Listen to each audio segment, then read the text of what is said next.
Today we're going to be repairing the blend door motor on a 2007 Honda Pilot. Seriously, I just had it. When the contact points in the blend door motor get dirty, they stop making contact and it kind of makes the motor freak out, and it makes almost like an electronic gurgling sound. It's really hard for me to replicate. I'm not going to try because that would be embarrassing, but that's the whole purpose of this video, is if you have a noise coming from the underside of your dashboard on the passenger side, this video is probably for you.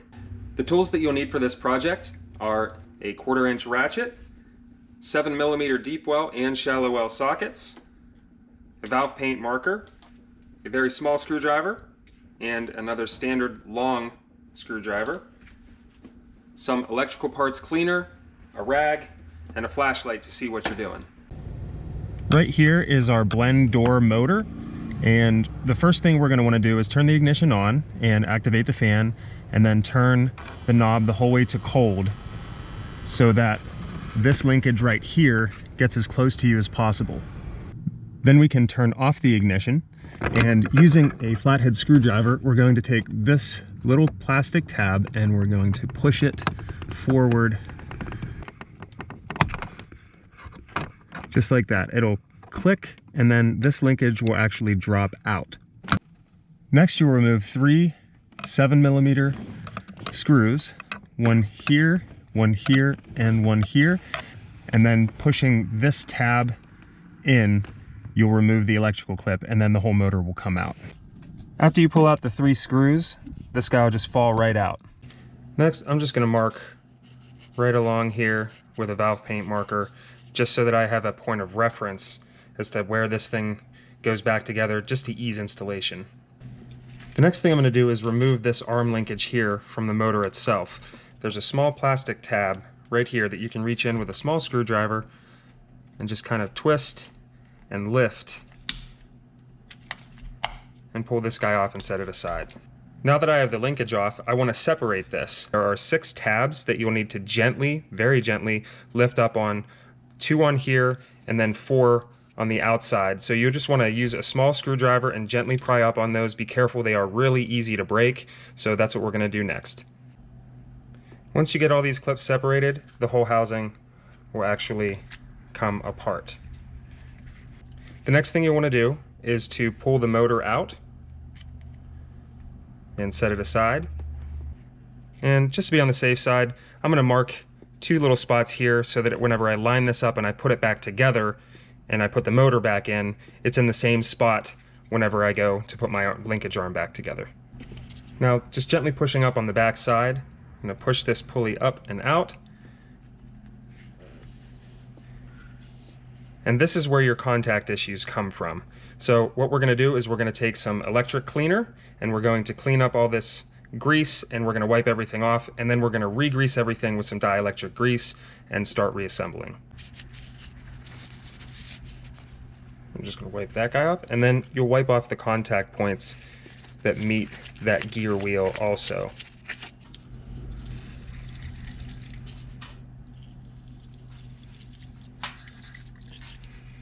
So I've just lightly sprayed some electronic cleaner, which you can get at any local auto parts store.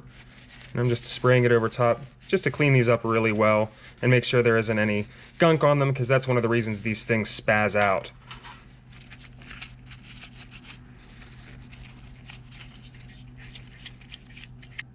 And we'll just dry up any excess here. And then you want to let the rest of that cleaner evaporate before you start reassembling. Now, using some dielectric grease, we're just going to re-lubricate the connection points all the way across, like so. And then we'll take a little bit and just put it over top of these guys.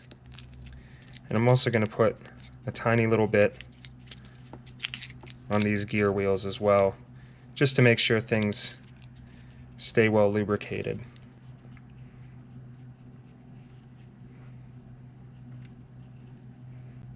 Now that we have all the gears lubricated, I'm going to put this back in and then just kind of dial it in to where my marks line up here. And I'm also going to throw a little bit of grease around this wheel as well, just to make sure that these guys stay well lubricated and function properly. Now that our marks are lined up, I'm going to go ahead and take and put the motor back in. I start up at the top here and then just very gently slide this down into place. There are two little metal tabs that the motor just clicks down into, and that's it. Next, we're going to take our cover and we're going to put it back over top like so, and click everything back into place.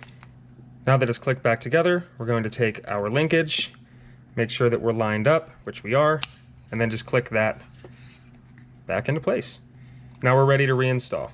If you were unfortunate enough to break off the tab on the driver's side, no need to worry. The screw here and here will sandwich it together. But in the meantime, you can take a zip tie and put it through the blank screw hole just to tie things together, just to make sure that it doesn't come apart. With enough zip ties, we can mend the world. Another thing is, whenever I was putting this thing back together, I also noticed that these two tabs were on their way out. So I took a zip tie, wrapped it around this, and then tightened it down so that whenever I plug the plug back in, I'm not going to run into any problems. Now when you're reinstalling this, it's important to note that this little tab will actually have to slide up into another linkage underneath the dash. And then once that's in there, you put your 3 screws back in, and then as a last step, you will put this back into the linkage and then slide the piece of plastic back over top of this to hold it in place. And then the last thing you'll do is plug it in and you should be good to go. During the reinstall process, you want to make sure that your linkage is facing forward like this, and that this tab will actually go up into that white linkage that you see in the background here, right along that little guideline. Right in this groove right here, because this is what adjusts your flap door. Once you get that little metal tip in there, you'll just rotate this to the side and you'll line up your screw holes. Once you get it lined up, just start in your screws. Okay, as you can see here, I have my first screw in. I get that one tight just to hold everything in place, and then I put in my other 2 here and on the back side. The next thing we're going to want to do is take our linkage rod and put it back into the hole, and then rotate our clip so that it clicks back into place. Just like that. Last thing, plug it back in. Now we're just going to double check and make sure everything works and works smoothly. I'm going to turn the ignition on, make sure that the HVAC is on, and then I'm going to take my heater adjustment knob and I'm going to rotate it. And the linkage works. Motor is working properly. No more funky noises. We should be good to go.